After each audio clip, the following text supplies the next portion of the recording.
Every year at Congregation, UBC has the honor of bestowing honorary degrees upon individuals who, in the opinion of the university community, have fit the criteria of excellence and eminence in their chosen field.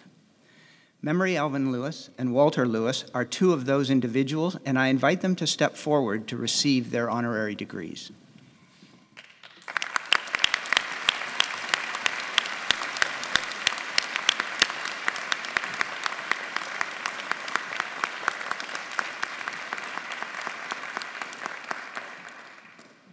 Mr. Vice Chancellor, 3/4 of all modern drugs come directly or indirectly from plants used in folk medicine.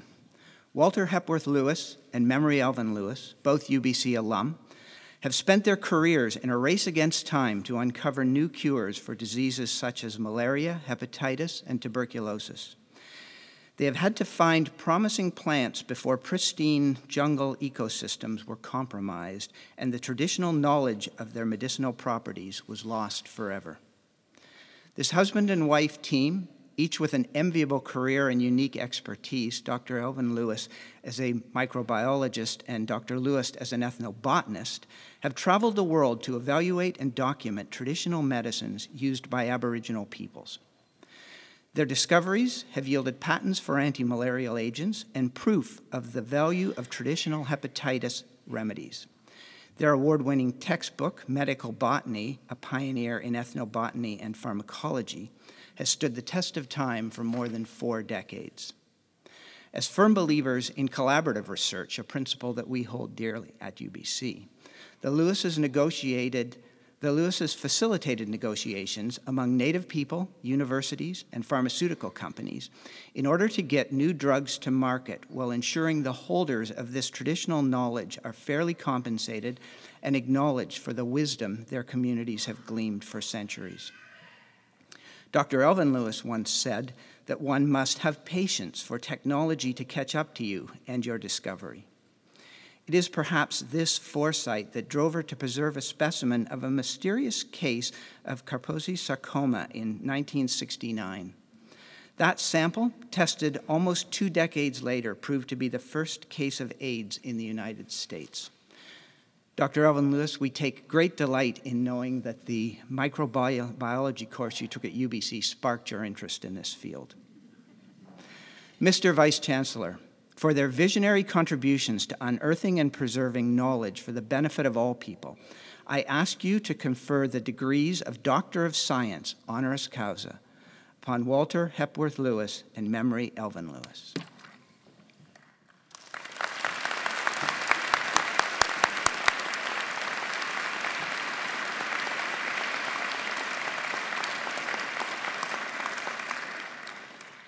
By authority of the Senate of this university, I confer upon you, Memory Elvin Lewis, the title and degree Doctor of Science honoris causa.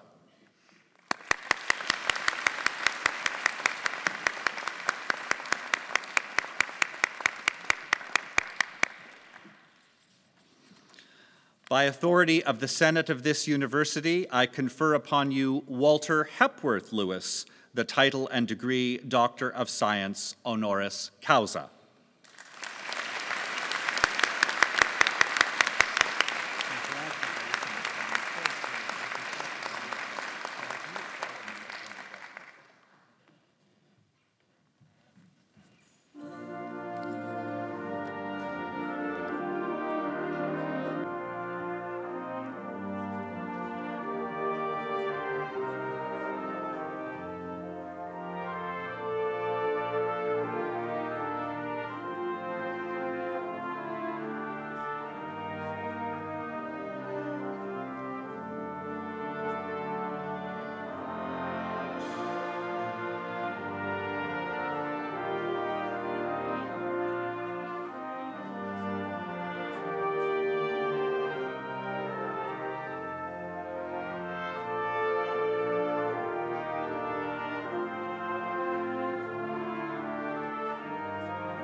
It now gives me great pleasure to ask Drs. Elvin, Lewis, and Lewis to say a few words.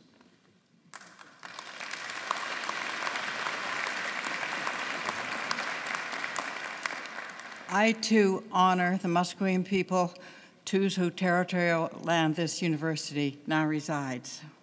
Mr. President and Vice Chancellor, guests, I would like to thank UBC for conferring this degree on us. It is truly a thrill to know our primary university has awarded us in such a meaningful way. I have been privileged to have a life partner that has taught me to appreciate his scientific world as I have been able to provide him with the perspective of mine. It has been a communion of spirit that continues to make our careers exciting and wonderful each and every day. First, I would like to congratulate my fellow graduates for reaching their goal. You have worked hard and long, and I know today, as one of your life chapters ends and another begins, you are experiencing mixed feelings of relief, perhaps a little sadness of leaving friends and colleagues behind, but also the anticipation of where your education may lead you next.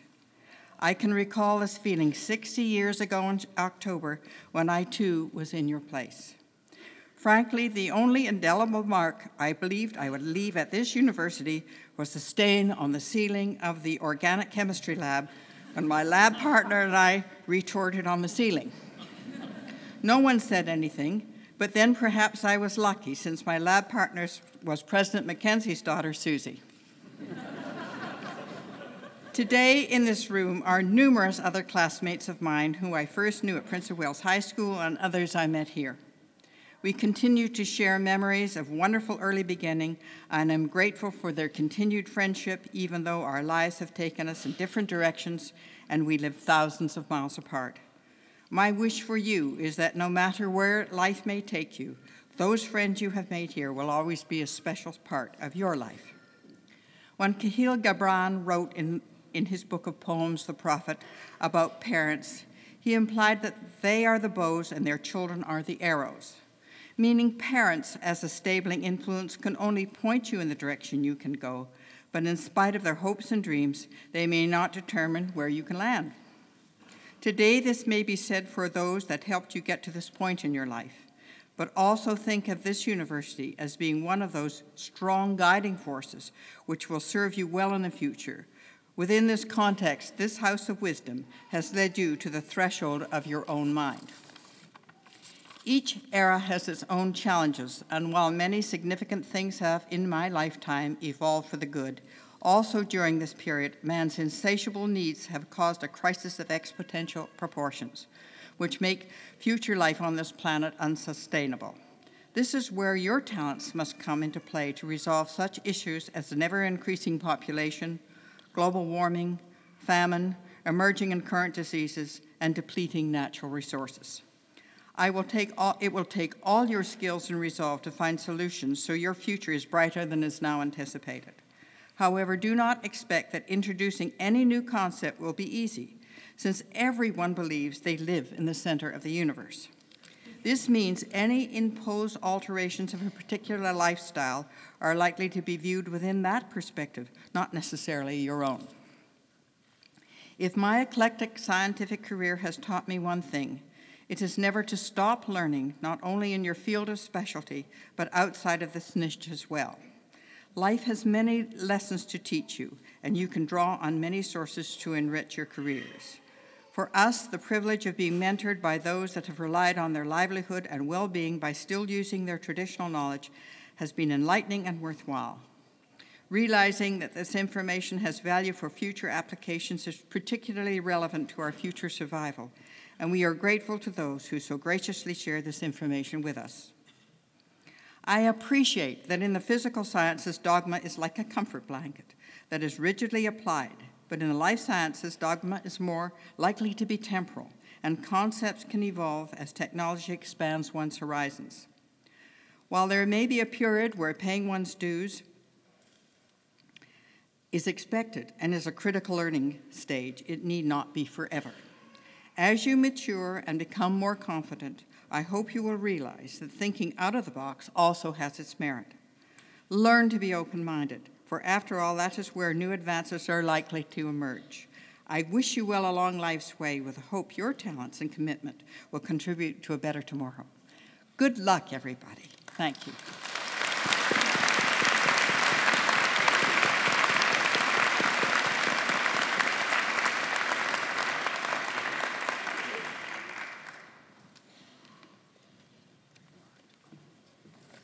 Well, my wife has an exceptional ability to lecture, and I think that was a fabulous lecture.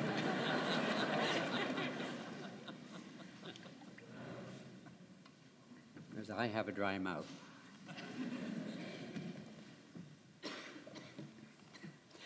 I certainly want to congratulate, too, all the new graduates that have graduated and are going to go their separate ways into their life, and a good background, an excellent background that has been given by the University of British Columbia.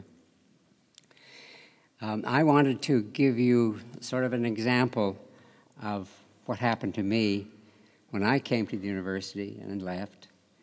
And even though that would be in the field of botany, botanical science, I know you've got all degrees, all the science degrees represented here, but this is just an example, and I'm sure it parallels in the other disciplines. I came here 64 years ago from Victoria College, and I was rather dumbfounded when I entered the campus, not because of its sheer size, even at that time compared to Victoria College, but it was that at least 50%, if not more, of the student body were veterans from the war and were twice my age.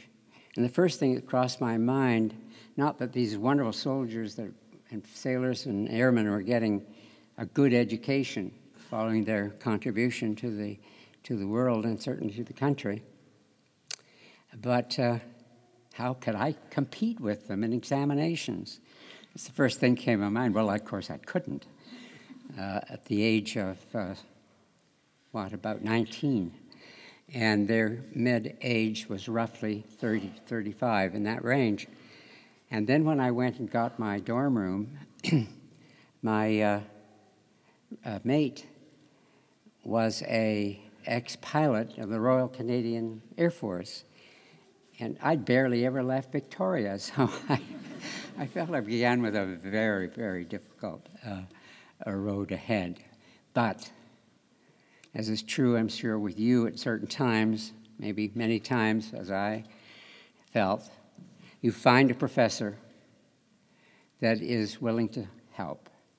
And so I rushed to Walter Gage, and one of the kindest persons in the world that I've ever met, even though he's a mathematician. That didn't matter. But he got me to the right person. He said, I know where you want to go because you're interested in plants. And so he took me to T.M.C. Taylor, who was the head systematist in the botany department. And there again, my life really began. And he taught me that if you're going to excel in botany and do the things that the Chancellor just talked about, of getting into the jungles, doing all sorts of things and enjoying the indigenous people, is you yourself have to get out into the field. You yourself must go on field work. And of course, British Columbia there isn't a better opportunity than do so here. And before I knew it, I was in the third year, of course, the 2 years from Victoria counted, in my honors degree, and we were on a field trip. And for 10 days, Professor Taylor took me on a field trip throughout central BC, the mountains, and then back along the coast. And what an eye-opener. And that's exactly what he planned. My eyes were essentially closed. If you don't see things, if you don't go on trips like that, you don't really know what to look for. You don't see diversity. And when you have a professor with you who's been through it, then he taught me how to see, literally. And that has stayed with me all my life. And as my students would go into the jungles, by the way, when they do go into the jungles, you've got to look very carefully if you want to come out alive. In this area, there are 19 species of poisonous snakes. So you have to watch where you're going. But you've got to see not only the diversity of the group or plants that you're studying, but enjoy all of nature's foliage, if you like, for plants. And so that has followed me, and we never had an accident in any of the trips into the Amazon basin. The other aspect, I think, of botanical and generally biological studies would be at the molecular level. And Dr. Hutchinson was the second person that sort of took over my education. And he did such a fine job because he taught the micro level of the anatomy of plants. I don't think anyone else in the country was teaching anatomy of plants. No one thought it was important. It was very important because he taught me the preparatory area, really, for the development of understanding cytology, chromosomes, and then, of course, even beyond my experience, all the DNA research that is taking place. And it was here, then, that I got that second part of what I felt was so important for my career. And that would be, of course, laboratory. So the balance between the field and the lab was something I learned here. I took throughout my classes and my students. And I've had very successful PhD students and into my grandchildren, as it were, academically speaking. So that experience was so deep and so intense that I continue to do research to this day, and I hope I'll be able to live long enough to do a little more. One of the systematic botany subjects that Dr. Taylor and I looked at in the center of British Columbia was on roses. And it turned out that roses had been my other kind of subject other than ethnobotany. And so I would like to mention that there's going to be a paper shortly out that will name a new rose that is native to British Columbia, and I'm giving it the name of Britannicae columbiae, which is, of course, British Columbia. And so we have a new rose for the province, named by it, for it.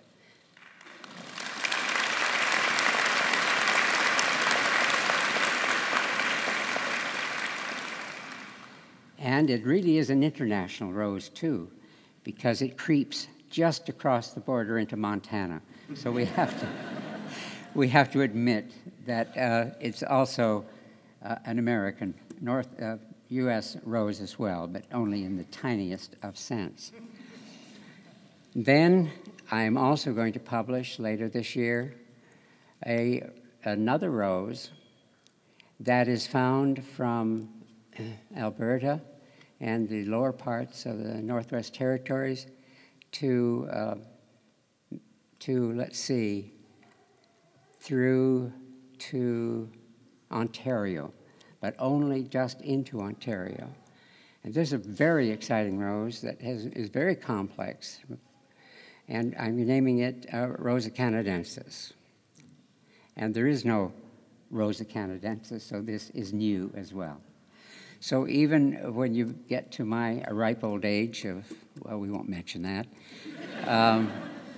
you could still do research. If you love the research that you do, you find energy and excitement in it, even as you are getting on, shall we say.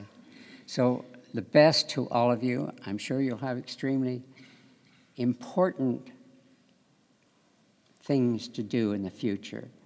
I certainly didn't know that when I started, that I would go beyond UBC. And it was the stimulation, the unique, the really unique at the time experiences and knowledge gleaned from our professors. And your professors, I'm sure, the same. They are the heart and center of this extremely important university, one of the highest ranked ones in the world. And I congratulate you all very much. Thank you.